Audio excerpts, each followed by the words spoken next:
So to liberate the spark means is that I'm able to hold this impossible paradox.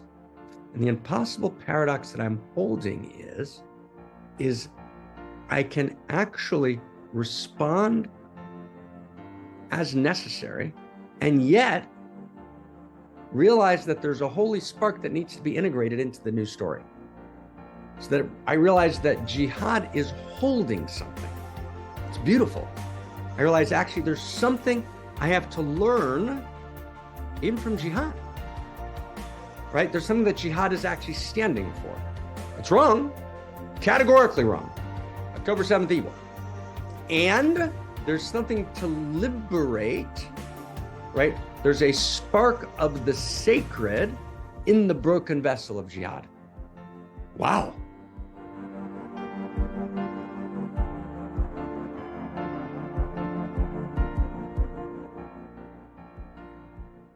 So I just want to do just a little bit of a check-in. Okay, a little bit of a check-in. So, Israel has been at war, since October 7th. I spend, I think, a couple of weeks, 2-3 weeks talking about it.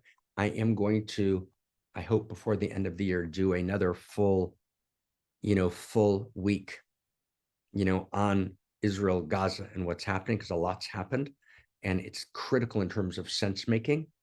I'm not going to do it today, but I just want to share with you,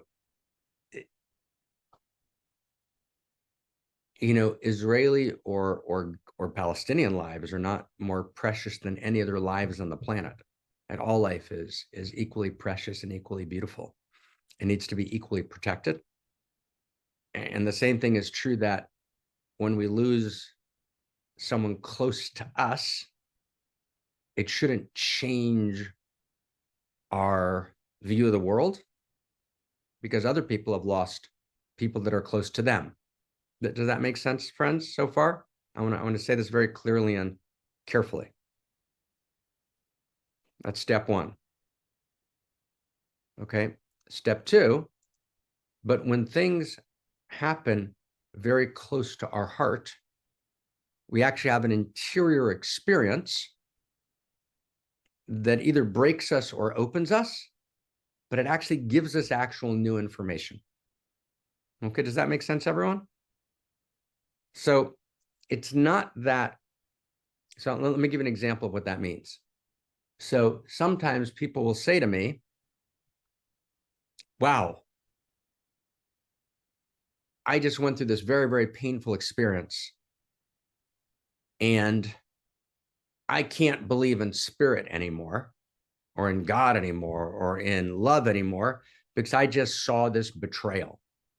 And really the nature of the world is that everyone's for themselves, and there is no goodness in the world. So I've heard people say that, even recently.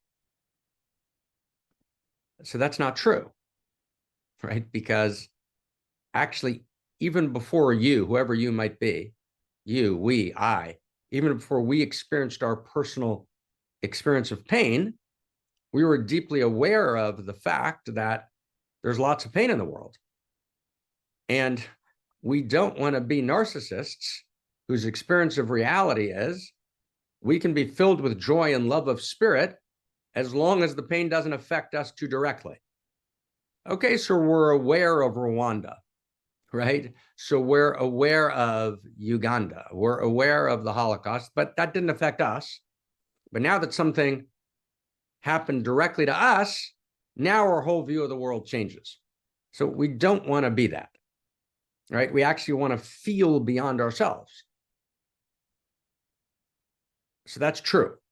And one of the practices that I did, back in 2006 and 7 and 8 and 9, which is a difficult moment in my life, where I experienced, particularly in 2006, this very intense, kind of unimaginable sense of betrayal, which could have shattered me.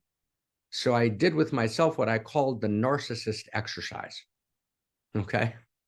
Did anyone interested in knowing what the narcissist exercise is? If you give me a yes, I'll tell you. I'm probably going to tell you anyways. But if you give me a few yeses in the chat box, I'll feel encouraged. Okay, right? Let's laugh a little bit, my friends, right? It's a serious world. Let's laugh a little bit. So So the narcissist exercise was every time I felt shattered, right, by the pain of betrayal, I reminded myself that I was aware of very deep betrayals that had taken place in the world before I experienced it myself. And it didn't cause me to abandon the world or to reject the goodness of the world because it had happened to other people. And the only thing that was new was that now it happened to me. And if my worldview changed because it happened to me,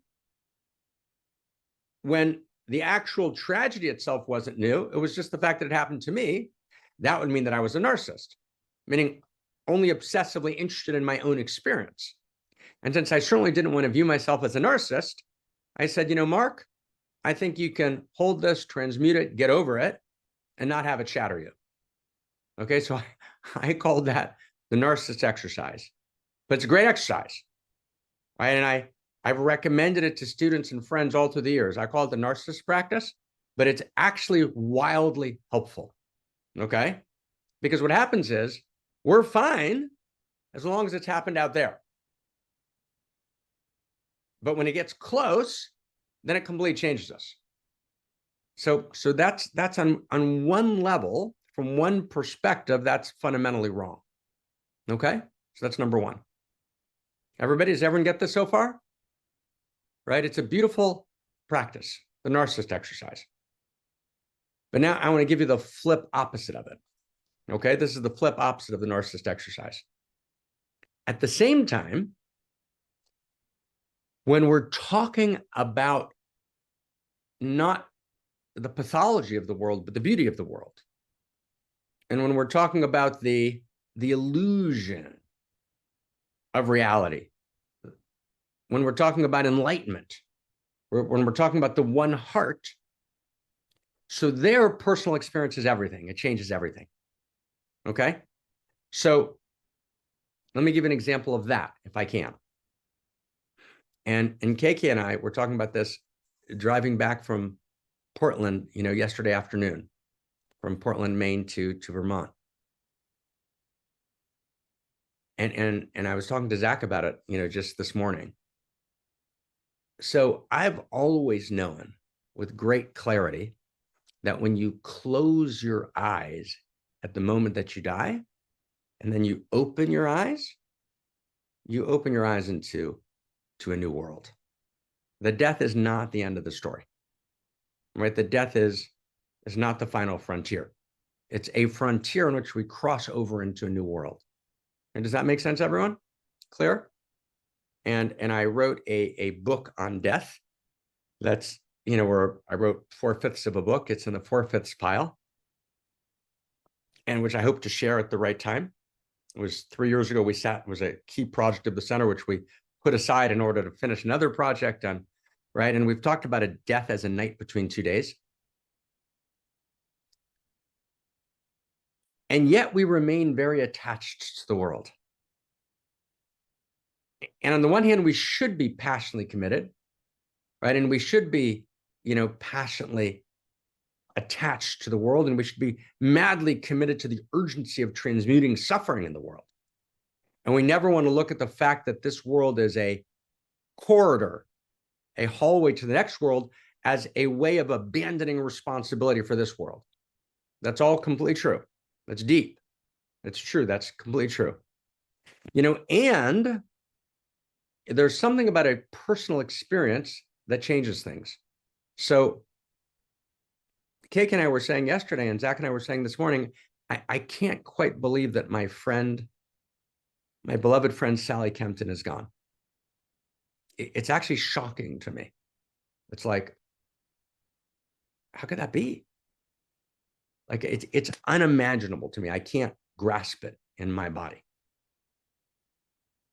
And, I have a little text thread here on my phone where I just, send Sally texts, every day just to say hi. And,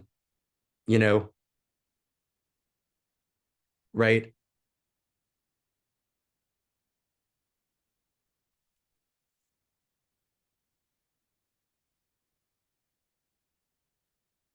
And I kind of asked Sally for help in this world, and I asked Sally, can I help her in the next world?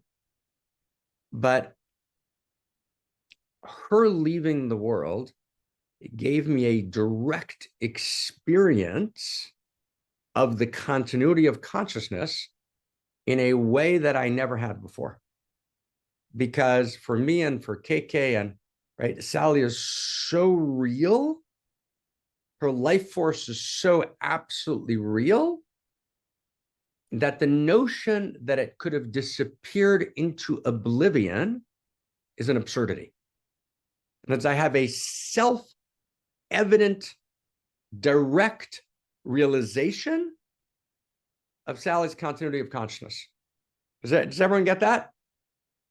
Meaning it's a direct experience of enlightenment. I'd have a direct experience because I go through the reality, but this is not the intellectual reality, right? The lived through my body, eye, vision, God, somatic reality of Sally's existence. And I can locate myself in that existence. And then I realize that existence is existent. Right? That existence is existent, but it's not an intellectual knowing, right? Right? It's like Christina, right? Right? Beloved KK, right? My beloved KK has this experience with her mother, right? And just locate yourselves, anyone, locate, my friends, where you have that experience, where you just have a direct experience, right? An embodied knowing of the continuity of consciousness. So that's a really big deal, okay? So that's two. So this is a place where my personal experience does completely change my actual knowing. And that's called the eye of the heart. That's what the eye of the heart means. Okay, so that's two. So far, everybody tracking? So now I want to get to three. And this is what I said. I said just have a little bit of a personal check-in. So I want to kind of just do that personal check-in with you. So my country, Israel, has been at war. When I don't say my country right or wrong, not in that sense. Israel's made mistakes, for sure. That's not my conversation. It's just my country, right? And I have a little text thread, that I look at, every day. And, that text thread, I'll just show it to you. This is the one that just came through right now. Okay, I'm just going to show you that. Tell me if you can see it. Can everyone see that? Can you see that, everybody? Okay, so he was just killed, right? And, I'll just show you, right? So this text thread is essentially just killed. Okay. These two guys just killed.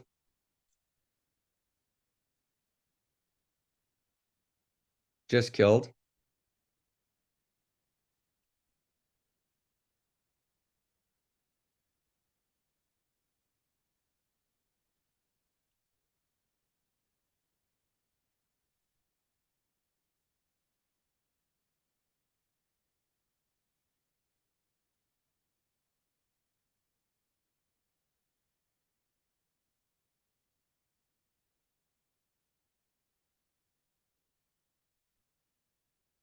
And it goes on and on.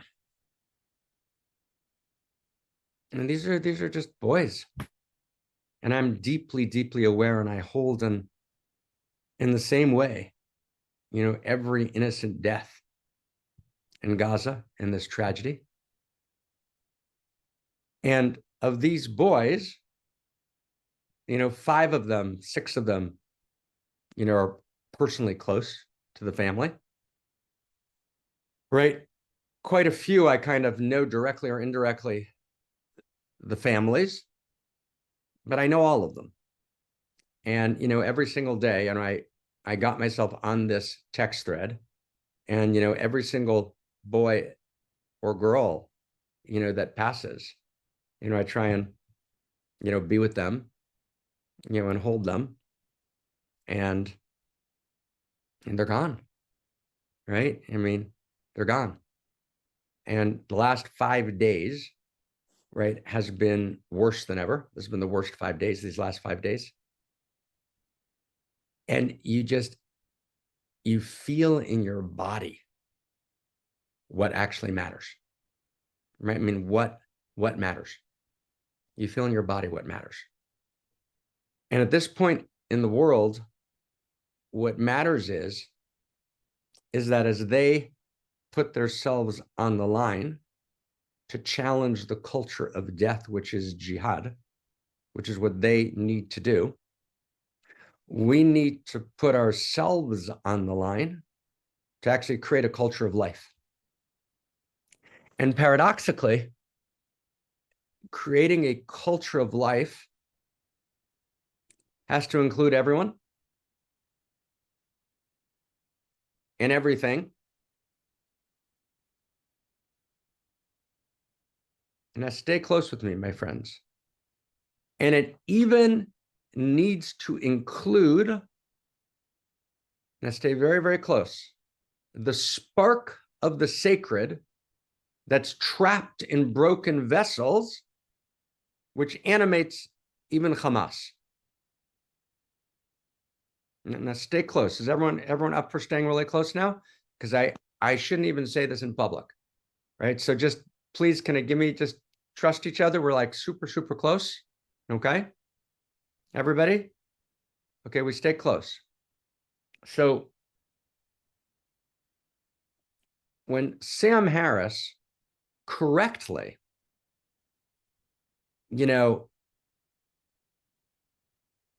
talks about the evil of Hamas, he's absolutely right.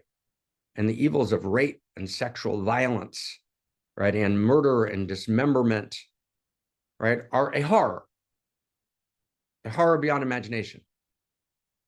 And that the boys who did that were jacked up on amphetamines that depressed their empathy centers and up-leveled, upregulated their centers of aggression was necessary because it violates the humanness in these boys.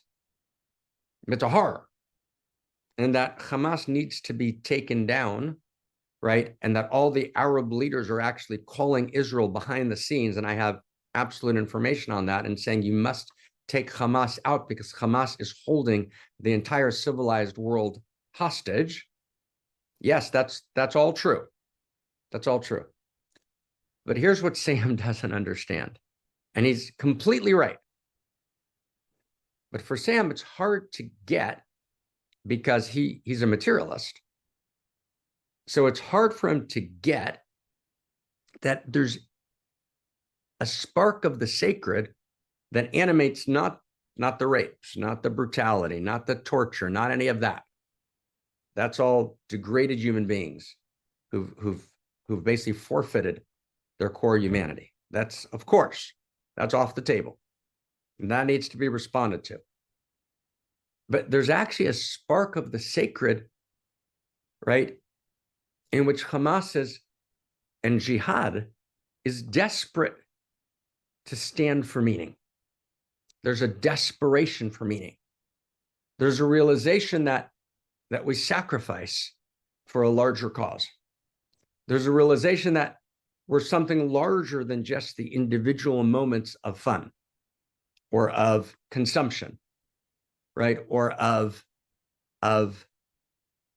kind of mindless, banal, desiccated, reductive materialism. So what I'm saying is that there's a desperation for meaning, right, that lives in jihad, that if we don't address it, if we just dismiss it, we're making a huge mistake. And Sam is right about the brokenness deep in the very heart of Islam. That's absolutely true. And there's also a sacred spark that needs to be liberated. And just like there's a sacred spark in Chinese communism that needs to be liberated from the Chinese Communist Party, that's become a band of thugs, a mafia-like band of thugs. So the act of the erotic mystic is to liberate the spark of the sacred. in order to create a new coherent story. Does that make sense, everyone? In other words, we can only live outrageously. And to live outrageously means that I can't live a banal, desiccated, surface, superficial life and be whole or holy. I've got to stand for it all. I've got to stand for she.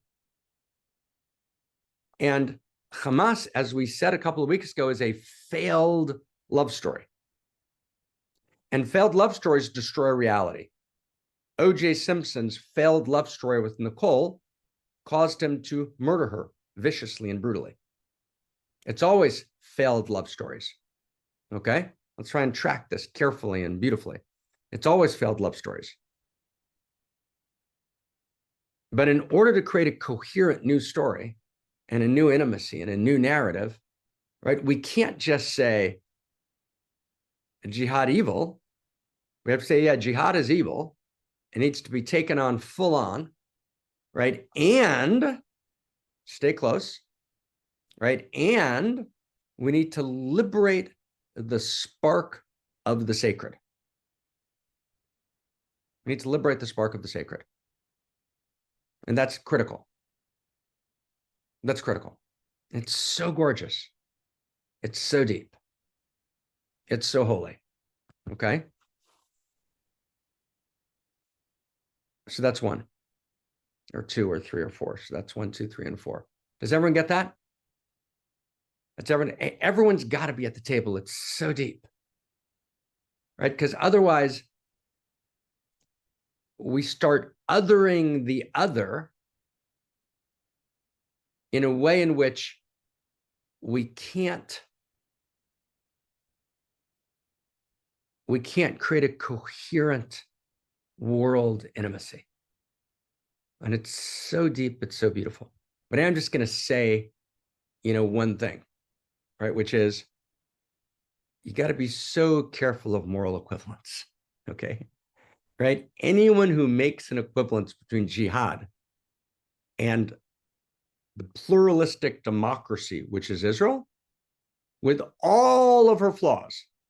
Israel is a pluralistic democracy where women are honored, which has a 5th Arab population that serve in the armed forces, right, in gorgeous ways, right? Israel is doing the most complex experiment at pluralism ever been attempted. And if you confuse a liberal democracy, a pluralistic liberal democracy, where you can walk into Hadassah Hospital, where Jewish doctors and Arab doctors work together to save lives, where the current head of Hamas, who organized the massacre in Israeli jails, was saved by Israeli doctors operating, right, to heroically save his life. And if you confuse those two, if you don't actually know the facts on the ground, and you make a broad sweeping equation of any kind between a pluralistic liberal democracy and its values, with all of its mistakes, and Hamas, and what happened on October 7th, right? And the dismemberment of children in front of their parents, and the rape of women on the bodies of other dead people, et cetera, right? Right? That's absurd. That's absurd. Right? That's absurd. Right? And I want to say even more clearly, right? The right of an individual to say, right, I don't want vengeance, right? Like, for example, someone can say, I don't want vengeance in the name of my children. Of course, we don't want vengeance in the name of their children. What Israel's doing has nothing to do with vengeance. What Israel's doing is what every Arab leader has called Israel privately and said must be done, which is Hamas is holding the world hostage. It has nothing to do with vengeance at all, right? That's not the issue. Is vengeance, live in the human heart? Of course it does. But that's not what Israel's policy is about. Israel's policy is about something entirely different. So I'm not going to have that conversation now. So if that's confusing to you, right, I can't do that conversation now. But that distinction is fundamental. And I mean this tenderly but fiercely, but the outrage of actually comparing Netanyahu, right, to Hamas in a liberal pluralistic democracy right, to October 7th, which was probably one of the worst expressions of human atrocity in human history, intentionally inflicted with brutal sadism, as opposed to Israel, which loses dozens and dozens of soldiers because they're trying to actually make 10,000 phone calls, right, to let people know that you've got to get out, and they're doing their absolute best, right? I would say probably the most moral army in the world ever, right? As many people have noted, in attempting to avoid civilian casualties. If you can't get that distinction, right, that's a big deal. Okay, so let me hold there. Okay, so I'm going to hold there for a second, and we will get back to this set of topics, right, at a time later in the year. Okay, now let's go back to the idea of liberating the spark. Okay, so I want to stay with this idea of liberating the spark. Okay, so just give me a check-in, everybody. Everyone want to stay with this idea of liberating the spark for a few minutes? Give me a yes on that if you want to stay with us here. Let's just open our hearts into this. Okay, what does it mean? Okay, what does it mean that we've got to liberate the spark? Okay, so how do you liberate the spark? And this is so deep, and let's do this like really carefully. So here's the image of the interior sciences as expressed by Isaac Luria in the 16th century. And it's so deep. Okay, so now stay close. Okay, here we go. So in Luria's vision of reality, which is a realization, so you have letatar ponimine.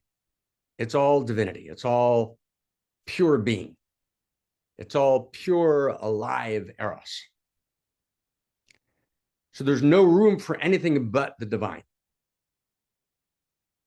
Then there's this divine recoil, this divine withdrawal, this divine, David, in words that are closer to Jesuit traditions, there's this divine kenosis, this divine emptying out, called in Lurianic thought simtsum, this contraction withdrawal.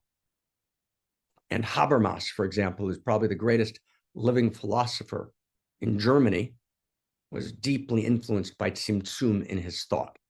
But as was Schelling, right, as was Hegel, right, as was Fichte, right, enormously, all of the Renaissance was defined subliminally and directly by this idea that divinity doesn't thrust forward to create, but the infinite steps back. The infinite steps back. Now stay close.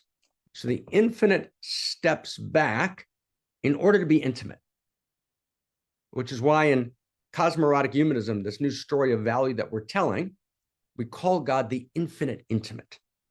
The infinite intimate. The name of God we use is the infinite intimate. Now, bracket for a second. Everybody, we're coming directly. We're going to come to liberating the spark. That's where we're going. Okay?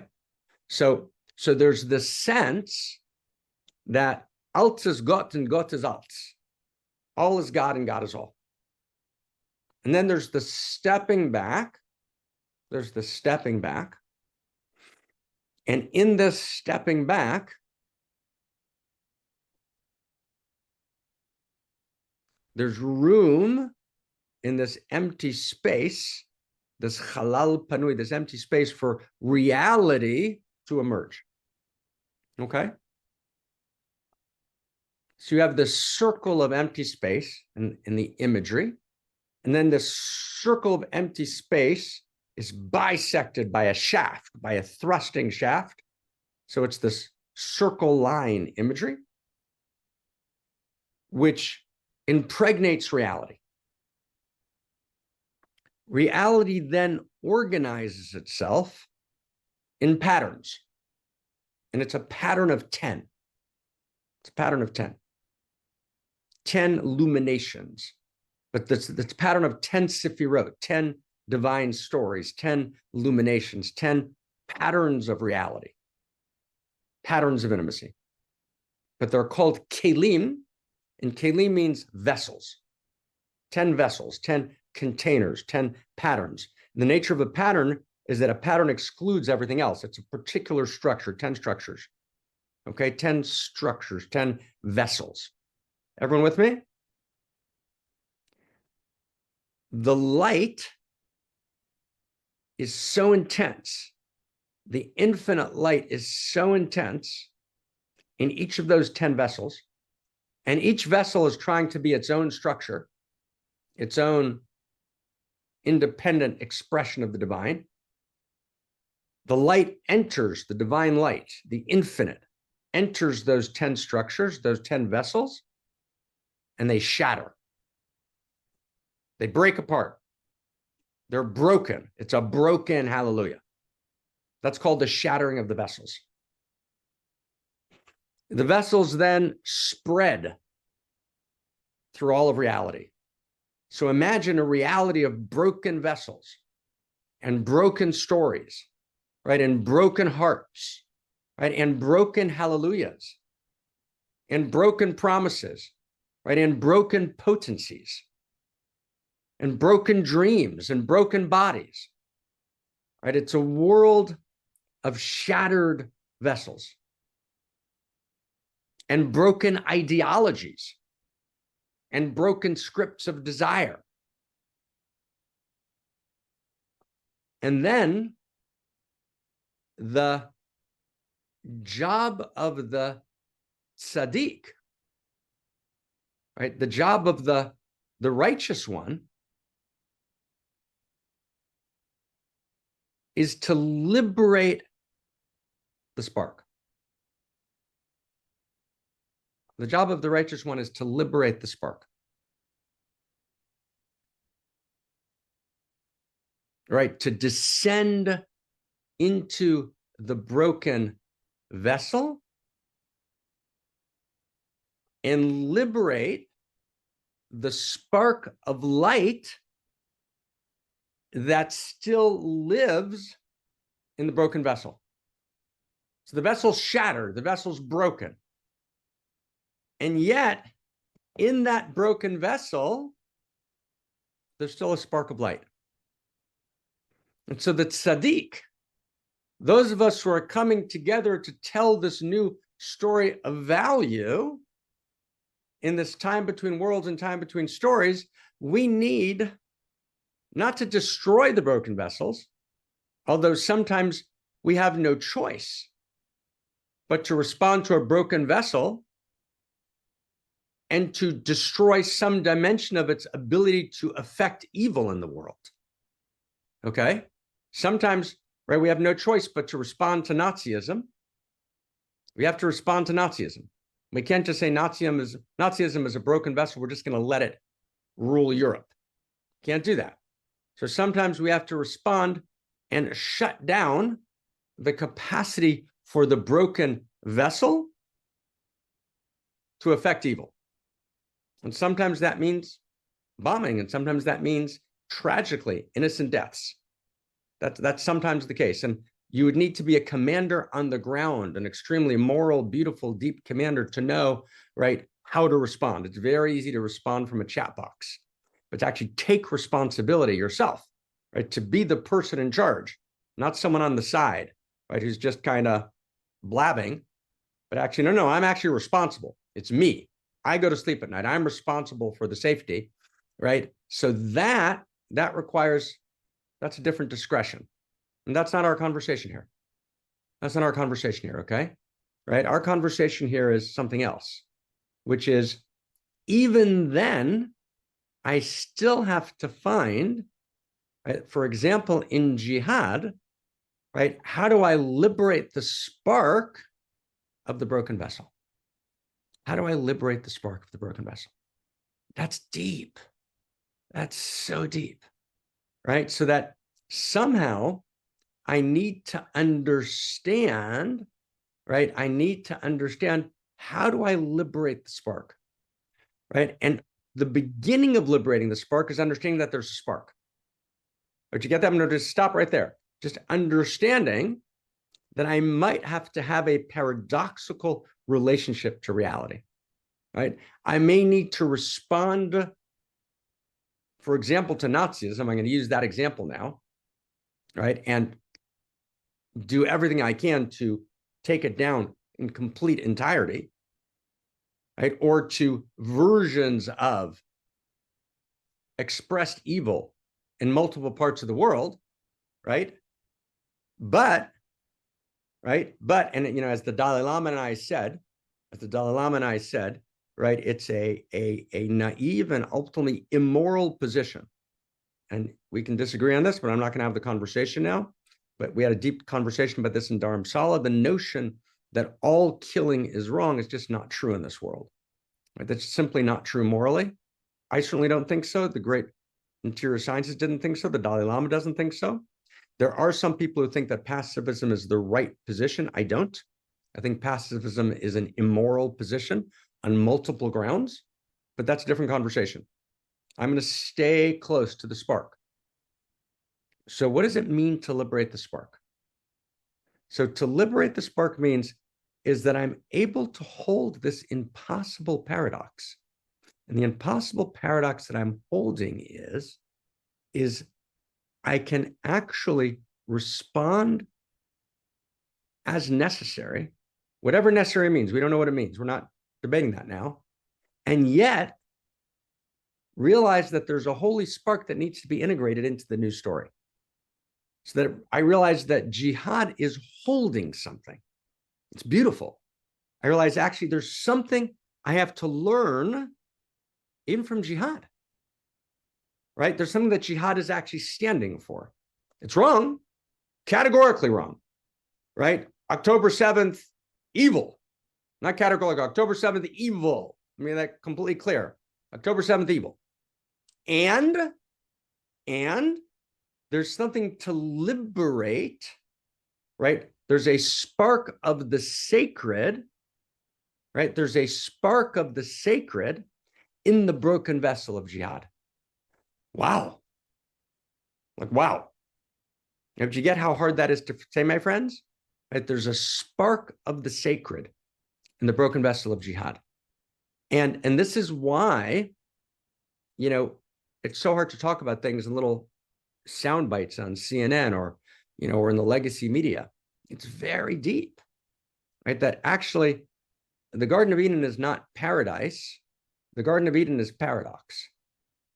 Right? And the farther you get away from paradox, the farther you can know that you're getting away from truth. Now, truth is always in paradox. It's always the ability to hold paradox. And so in order to do sense making, I need to be able to hold paradox, right? And that there's a deep, deep need to actually liberate the spark of the sacred from the broken vessel of jihad, without which we won't be able to create a new universe story, which is a coherent narrative. It's a coherent love story, because we'll have split off jihad, right? We'll have split off jihad. So there's a way in which jihad can be and needs to be the spark of the sacred integrated and honored, because there's actually truths in jihad. And the truth in jihad is that there's a realization of this divine force in the world. It's true. There's a realization that we need to be responsible to and to partner with that divine force. That's two. That's number two. It's true.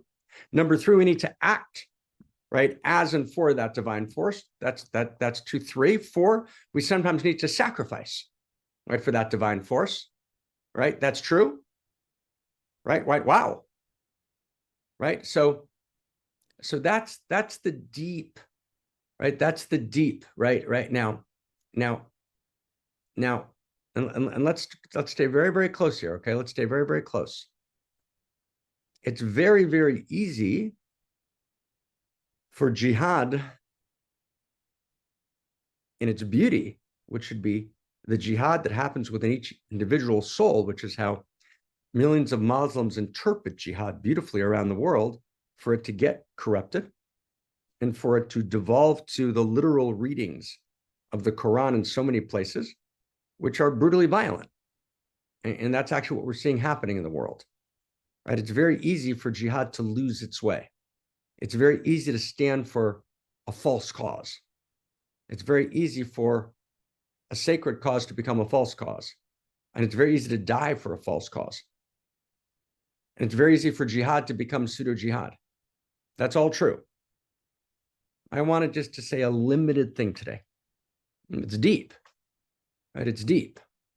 Is that we have to, and it's so subtle. And if everyone tracked the subtlety of what we did today, we just went a lot of sacred small steps.